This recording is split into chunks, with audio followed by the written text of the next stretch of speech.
જય ગૌ માતા।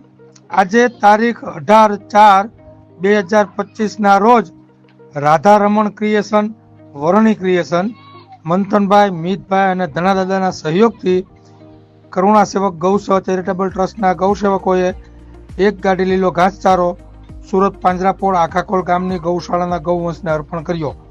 ત્યારબાદ પાંજરાપોળના બીમાર ગૌવંશના વોર્ડમાં બધા જ બીમાર ગૌવંશના પડખા ફેરવી તેમની સાફ સફાઈ કરી, તેમને પાણી પીવડાવી અને લીલો ઘાસચારો અર્પણ કર્યો અને વાછરડાના વોર્ડમાં મા વગરના બીમાર અને અશક્ત વાછરડાઓને દૂધ પીવડાવવાની સેવા આપી। જય ગૌ માતા, જય ગોપાલ।